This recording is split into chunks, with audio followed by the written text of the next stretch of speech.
כבוד גדול נפל בחלקי להיות היושב ראש של המושב הראשון של הכנס השני של שקיפות בבריאות. לפני כ10 דקות שאלתי כמה אנשים כבר הגיעו, אמרו לי שיש כבר למעלה מ800 איש, כך שמדובר בכנס ענק. איכות נמדדת ואם יודעים את האמת.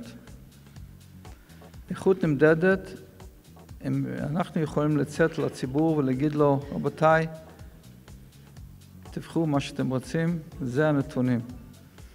כשאנחנו חליל וחס נוסעים בכבישים, צריך לדעת לפני כן, אני מזמן דיברתי על זה גם כן, יש כבישים מסוכנים, צריך בן אדם שידע לפני כן שהכביש הזה מסוכן.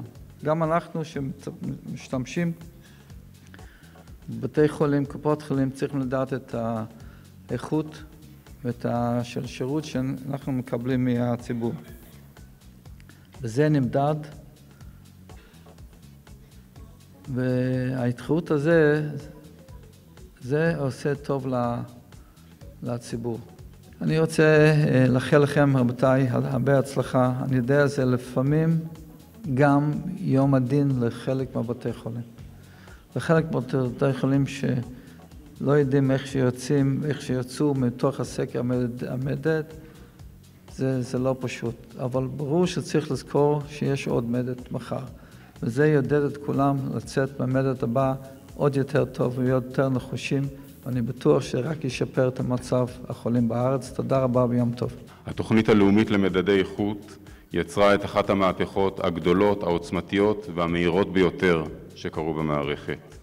אתם עדים לזה, אתם חווים את זה ביום יום שלכם, איזה שיפור נוצר בתהליכי העבודה, לא רק בתוצאות, אלא בכל התהליך. זה סייע לנו כמשרד לקבוע תוכניות לאומיות לנושאים בהם אנחנו זיהינו שיש כשל ושיש בעיה בכל המערכת.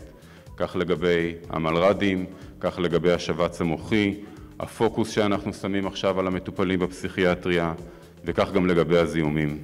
אני מאוד מקווה שגם השנה, כמו בשנה שעברה, ייווצר שיח ער על כל היצרים שמלווים אותו סביב הנתונים במערכת הבריאות, בציבור, במשרד, בתקשורת. יש פה הרבה מאוד דברים ששווה, שמצדיקים את השיח הזה.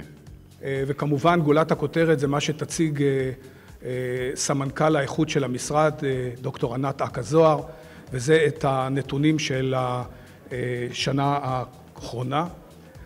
לגבי מדדי האיכות. טוב, אז באמת תודה רבה לכולכם ועל שיתוף הפעולה שאתם משתפים אותנו ועוזרים לנו להרים תוכנית כזאת לאומית משמעותית לציבור שלנו ולאזרחי מדינת ישראל, וההתעניינות שלכם והשותפות שלכם והנוכחות שלכם כאן והבקשות שלכם להגיע ליום הזה ולקרוא את הדוח ולהתעניין וללמוד ולעשות באמת תהליכים של שיפור תהליכי העבודה בבתי החולים מרגשים אותי כל יום מחדש, ואני מודה לכם על ההזדמנות שאתם נותנים לי לעשות את מה שאני עושה, כי אמנם אנחנו עובדים מאוד קשה, אבל כל יום זה גורם לנו לסיפוק מחודש, לראות את התהליכים שנעשים, האמיתיים שנעשים במערכת שלנו. אז תודה רבה